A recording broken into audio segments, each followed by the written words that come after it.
There is a famous saying, behind every successful man there is a woman.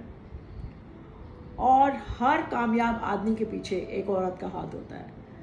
तो ये तो आपने भी सुना ही होगा। आप सभी को अंजलि का नमस्कार। जैसे कि मैंने बोला, माँ जो है she gives birth to the child, मतलब एक आदमी का जो बर्थ है उसको माँ देती है। एंड उसके बाद वो उसको बड़ा करती है, नर्चर करती है, पढ़ाती है, ही ग्रोज अप। तो एक तो वो अटैचमेंट भी होती है उसको माँ के साथ। And then comes the wife. और फिर जो वाइफ है वो भी बहुत अच्छा रोल प्ले करती है, उसकी सोलमेट बनती है, कंधे के साथ जैसे कहते हैं कंधा मिलाकर चलती है, हर बात मुझसे डिस्कस करते हैं। So mostly these two females जो हैं वो हर आदमी की लाइफ में बहुत इंपॉर्टेंट रोल प्ले करती हैं। अब जैसे मैंने बोला कि ये दोनों जो हैं, mother and wife, they both are more important to the man.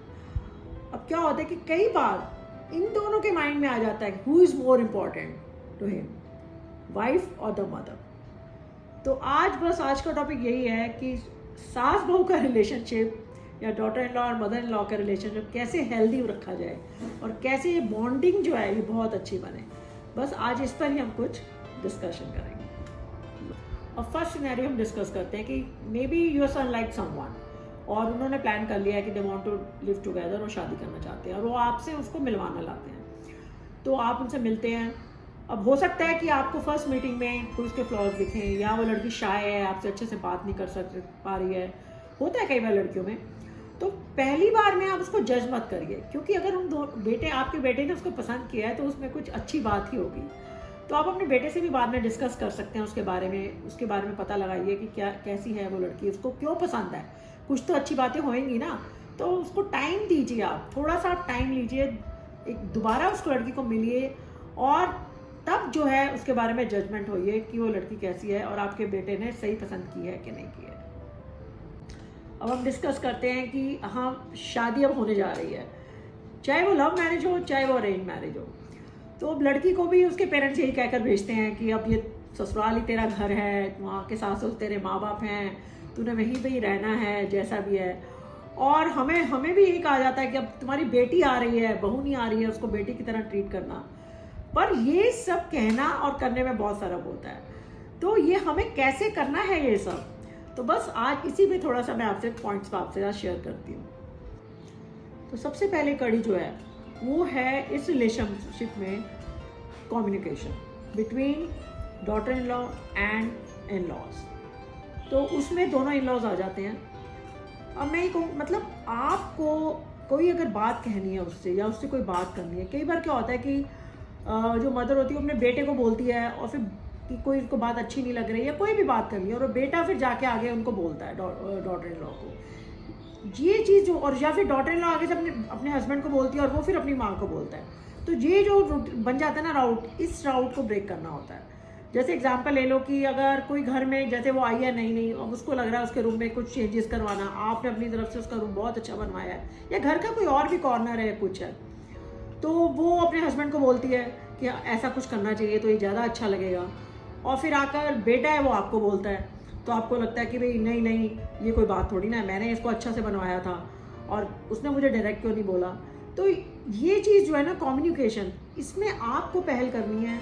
आप उसको प्यार से बैठिए, बेटे को भी बीच में बिठाइए, और आप सब बैठकर आपस में हेल्दी डिस्कशन कीजिए। तो मतलब उससे पूछिए कि उसको क्या पसंद है, कि क्यों रोज चेंजेस करना चाहती है। आप अपना भी पक्ष रखिए, आप भी बताएं कि नहीं मैंने इस रीज़न से ऐसा ही बनवाया हुआ है।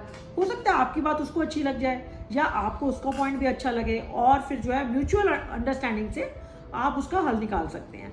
तो इससे जब आप ऐसे करेंगे ना तो उसको भी लगेगा कि वो डायरेक्ट आपसे कम्युनिकेट कर सकती है। तो आगे भी जो है ना कभी कोई बात करनी होगी उसने, वो डायरेक्ट आएगी, आप दोनों बैठ के डिस्कशन कर सकते हैं। तो उससे आपका जो रिलेशनशिप है, वो बॉन्डिंग जो है मदर इन लॉ और डॉटर इन लॉ की, वो और भी स्ट्रांग हो जाएगी।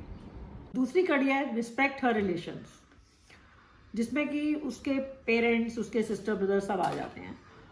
अब क्या होता है कि अब लड़की नेचुरली शादी करके आपके घर आई है, तो उसका उनके साथ जो 20-25 साल पुराना रिश्ता है वो उसको एकदम तोड़ तो नहीं सकती ना। अब होता क्या है कि अगर वो फ्रिक्वेंटली उधर जा रही है तो कई बार जो होता है ना, इन लॉज के मन में बात आ जाती है कि ये क्यों रोज रोज अपनी मम्मी पापा के घर जा रही है। तो ये सोचना मेरे हिसाब से सही नहीं है। वो भी उसका ही घर है, वो उसके पेरेंट्स हैं। ये वही रिश्ता है कि जो आपका अपने बेटे के साथ है। तो जैसे अगर हम आपको लगे कि आपका बेटा आपसे नहीं मिल पा रहा बहुत दिन, तो आपको भी तो फील होगा ना। तो हमें ये छोटी सी बातों पे क्रिप नहीं करना चाहिए।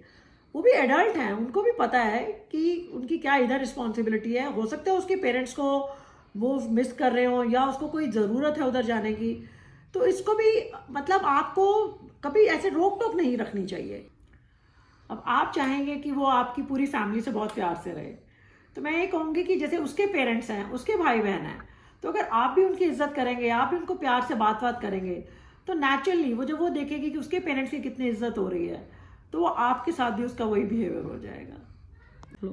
अब तीसरी कड़ी मैं कहूँगी कि है मिसअंडरस्टैंडिंग। अब मिसअंडरस्टैंडिंग में क्या होता है कि ये भी तभी होती है कि जब, जैसे पहले मेरा एग्जाम्पल है, कम्युनिकेशन गैप होता है। तो अब कई बार क्या होता है, ऐसे बच्चे बाई चांस आपके साथ नहीं रहते हैं, दूर रहते हैं, तो सैटरडे संडे को भी आपसे नहीं मिलने आते हैं, आप कहते हो बहुत ही घूमते हैं और देखो हमारा बिल्कुल ध्यान नहीं रखते। तो आप अगर उनसे बात करेंगे, मे बी कोई और रीज़न हो सकता है कि कोई डॉटर लॉ अगर बाई चांस जॉब करती है, उसके कोई ऑफिस में प्रॉब्लम है, या उनकी आपस में कोई और कोई है कारण है जिसके कारण वो नहीं आ रहे हैं। तो मतलब ये आप अगर बैठ कर उनसे बात करेंगे ना, तो ये आपका जो क्लियर हो जाएगी ये मिसअंडरस्टैंडिंग जो है।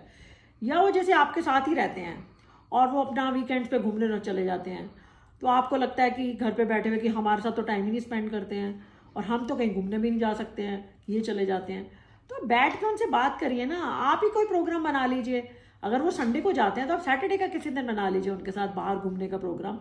इससे आपकी बॉन्डिंग भी बनेगी और आप आपस में इकट्ठा टाइम भी स्पेंड करोगे, और मेरे हिसाब से बच्चों को भी अच्छा लगेगा कि आप उनके साथ इन्वॉल्व हो रहे हैं। और धीरे धीरे जब ये सब शुरू हो जाता है तो वो खुद प्रोग्राम आपके साथ बनाने लग जाएंगे और आप अच्छे से टाइम स्पेंड कर सकते हैं, और ये मिसअंडरस्टैंडिंग जो क्रिएट्स होती हैं वो ख़त्म हो जाती हैं और आप दोनों में एक बहुत ही अच्छी बॉन्डिंग हो जाएगी। लास्ट की कड़ी मैं कहूँगी, treat her as an adult. वो भी अब बड़ी हो गई है, वो अपने डिसीजंस खुद ले सकती है। अब क्या होता है, 2-3 साल बीत जाते हैं शादी के बाद, तो हम जैसे मोस्टली होता है पुश करना शुरू कर देते हैं, बेबी नहीं हुआ अब तुमको बेबी कर लेना चाहिए। हमें मतलब ये देखना चाहिए, हो सकता है कि वो कुछ और सोच रही है। क्या पता, कई बार होता है कि कई लड़कियां सोचती हैं हम आगे अभी और स्टडी करेंगे, हमें कुछ और बनना है, या वो हस्बैंड वाइफ दोनों ने आपस में डिस्कस करा है कोई फाइनेंसिस के बारे में, या वो ये भी सोचते हैं कि अगर कल को हम बच्चा करते हैं तो हमारा बच्चा पालेगा कौन अगर वो जॉब में है। तो ये कई काफ़ी बातें होती हैं। तो मेरे हिसाब से वो इतने बड़े हो चुके हैं कि वो अपना डिसीजन खुद ले सकते हैं। आप सिर्फ एडवाइस कर सकते हैं उनको कि भी ठीक है, उनके फाइनेंसेस अगर हैं, अगर आप उनको कोई सॉल्व कर सकते हैं या कोई उनको सलाह दे सकते हैं, या कल को उन्होंने बच्चा करना है तो भी आप उनको ये बता सकते हैं कि हाँ भी अब आपकी राइट एज है, लेकिन यू कांट पुश दैम कि अब आप कर लेना चाहिए। या कि आप उनको ये भी एडवाइस कर सकते हैं कि हाँ ठीक है आप बच्चा कर लो, we will help you out, हम उनको पालने में आपकी हेल्प करेंगे अगर आपको कोई प्रॉब्लम है। तो ये छोटी छोटी चीज़ें हैं कि जो आप अगर उनके साथ बैठकर डॉटर इन लॉ के साथ बड़े प्यार से करेंगे ना, तो आपकी जो बॉन्डिंग है ना उसके साथ, वो बिल्कुल जिसे कहते हैं एक्चुअली में माँ बेटी की बॉन्डिंग है, वो हो जाएगी। सो गाइस, बस यही छोटी छोटी बातें हैं कि जो आप अगर रियलाइज़ करें और आप प्यार से उसको अगर करें तो बहुत ही अच्छा रिलेशनशिप बन जाता है। सो बस आज के लिए मेरा यही थोड़े से व्यूज़ थे। आई होप आपको अच्छे लगे होंगे। फिर मिलेंगे। नमस्कार।